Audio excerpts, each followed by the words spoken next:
साथियों नमस्कार, मैं राजेश शर्मा और 7 इंडिया न्यूज में आपका स्वागत है। भले ही 2027 विधानसभा चुनाव को लेकर अभी 2 साल हों, लेकिन भारतीय जनता पार्टी ने 2027 को फतेह करने को लेकर तमाम तैयारियां शुरू कर दी है और इसीलिए पिछले 5 महीने से जिस तरह उत्तर प्रदेश में संगठन का चुनाव चल रहा है, पूरे संगठन को बदला जा रहा है। मंडल अध्यक्ष से लेकर राष्ट्रीय अध्यक्ष तक तमाम परिवर्तन होने जा रहा है। तो इन सब के पीछे कहीं ना कहीं 2027 की तैयारी है। मार्च के महीने की हम बात करें तो मार्च का महीना बीजेपी के लिए बहुत आमूलचूल परिवर्तन लेकर आ रहा है। मार्च के महीने में उत्तर प्रदेश के कैबिनेट का विस्तार होने की प्रबल संभावना है। उत्तर प्रदेश भाजपा के वर्तमान प्रदेश अध्यक्ष भूपेंद्र चौधरी को माना जा रहा है कि वो उत्तर प्रदेश लोक निर्माण विभाग के कैबिनेट मंत्री बन सकते हैं। 2022 में जब विधानसभा चुनाव हुआ तो शाहजहांपुर से चूंकि जतिन प्रसाद उत्तर प्रदेश की विधानसभा में पहुंचे और उन्हें भाजपा ने लोक निर्माण विभाग का कैबिनेट मंत्री बनाया। लेकिन जब 2024 मेंबर ऑफ पार्लियामेंट का चुनाव हुआ तो उन्हें पीलीभीत से चुनाव लड़वाया गया, जहां से भाजपा के वरुण गांधी पहले सांसद थे। पीलीभीत से वो सांसद बने, तभी से लगातार लोक निर्माण विभाग मतलब पीडब्ल्यूडी कैबिनेट मंत्री का पद खाली चल रहा है।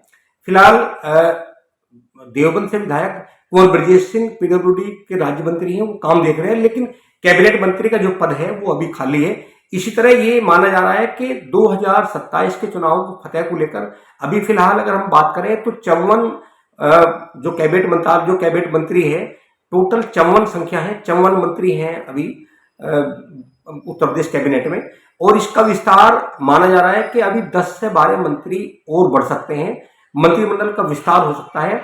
इसीलिए चूंकि भूपेंद्र चौधरी भाजपा केडर के बड़े नेता हैं, वो केडर के हैं और वो प्रदेश अध्यक्ष बने हैं, तो प्रदेश अध्यक्ष में चूंकि इस बार बदलाव हो सकता है, तो इसीलिए शायद इसलिए बदलाव नहीं हो रहा क्योंकि भूपेंद्र चौधरी भी प्रदेश अध्यक्ष है। वो पहले भी उत्तर प्रदेश के कैबिनेट मंत्री रहे, सहकारिता मंत्री थे, लेकिन इस बार माना जा रहा है कि मार्च में जैसे ही 3 से 4 दिन बाद उत्तर प्रदेश के तमाम जिलाध्यक्ष और महानगराध्यक्ष की सूची सार्वजनिक होगी, उसके तुरंत 1 सप्ताह बाद उत्तर प्रदेश जो भाजपा के प्रदेश अध्यक्ष हैं उनकी भी घोषणा हो जाएगी।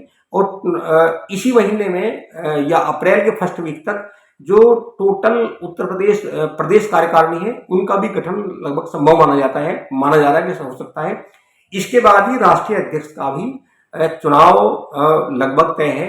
हालांकि भाजपा जो हाईकमान ने अभी तक तय कर दिए हैं कि कौन कौन लोग हैं। अगर मैं प्रमुखता की बात करूं तो अभी तक भारत के कृषि मंत्री और मध्य प्रदेश के कई बार मुख्यमंत्री रहे शिवराज सिंह चौहान का नाम है। हरियाणा के 2 बार मुख्यमंत्री रहे, वर्तमान में भारत सरकार में कैबिनेट मंत्री हैं, मनोहर लाल खट्टर का भी उसमें नाम लिया जा रहा है। और भी कई ऐसे बड़े चेहरे हैं जिनको राष्ट्रीय अध्यक्ष बनाया जा सकता है। उससे पहले उत्तर प्रदेश के प्रदेश अध्यक्ष प्रदेश कार्यकारिणी में बड़ा बदलाव होगा। और जहां तक उत्तर प्रदेश कैबिनेट की बात है तो मैं एक बार बता दूं कि इस समय 54 मंत्री हैं, जिसमें 51 बीजेपी कैडर के हैं। इसमें 20 कैबिनेट मंत्री हैं, 14 स्वतंत्र प्रभार हैं, 20 उत्तर प्रदेश के राज्य मंत्री हैं। इनमें एक मंत्री निषाद पार्टी के हैं, कैबिनेट मंत्री जो कि संजय निषाद खुद हैं। दूसरे सुहेल देव भारतीय समाज पार्टी के ओम प्रकाश राजभर के मंत्री हैं।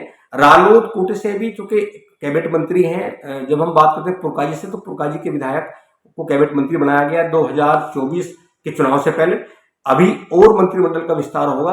माना जो 2027 की कवायद है भाजपा ने अभी से इसलिए शुरू कर दी है क्योंकि 2024 मेंबर ऑफ पार्लियामेंट का जब चुनाव हुआ तो भाजपा को बड़ी हार का सामना करना पड़ा। भाजपा को लगभग 35 लोकसभा सीट गंवानी पड़ी। उसके पीछे कहीं ना कहीं जो संगठन है, जो संगठन के अंदर आपस में प्रतिद्वंदता है कुछ बड़े नेताओं की, उसकी वजह से ही माना जा रहा है कि जो प्रतिद्वंदता रही आपस में, जो पार्टी के अंदर जिस तरह का आक्रोश रहा, जिस तरह पार्टी के अंदर कलह थी, अंतरकलह, उस अंतरकलह की वजह से बीजेपी को लगभग 35 सीट हारनी पड़ी। इसका बहुत नुकसान बीजेपी को हुआ। और ये माना जाता है, भाजपा ये मानती है कि जब उत्तर प्रदेश में भाजपा की स्टेट में सरकार होती है तो भाजपा बहुत ताकतवर होती है। वो भी इसलिए क्योंकि उत्तर प्रदेश देश का सबसे बड़ा राज्य है। यहाँ सबसे ज्यादा विधानसभा के विधायक होते हैं और सबसे ज्यादा लोकसभा की सीटें भी उत्तर प्रदेश में होती है। तो चूंकि उत्तर प्रदेश जब भाजपा के साथ होता है तो जो केंद्रीय नेतृत्व है वो भी बहुत मजबूत होता है। तो 2027 में 2024 वाली स्थिति पैदा ना हो, इसीलिए तमाम जिलाध्यक्ष, महानगर अध्यक्ष एवं जो मंडल अध्यक्ष है उनको भी जातीय समीकरण पूरा साधा जा रहा है कि 2027 में कोई चूक ना हो जाए। 2000 क्योंकि एंटी इनकम्बेंसी भी होगी, लगातार 2 बार से बीजेपी सत्ता में है, तो एंटी इनकम्बेंसी को कैसे खत्म किया जाए, जातीय समीकरण कैसे बनाया जाए, इसीलिए जो कैबिनेट में जो विस्तार की बात हो रही है, बदलाव की बात हो रही है, उसमें भी तमाम समीकरण साधे जाएंगे और साधने के बाद ही कैबिनेट का विस्तार होगा।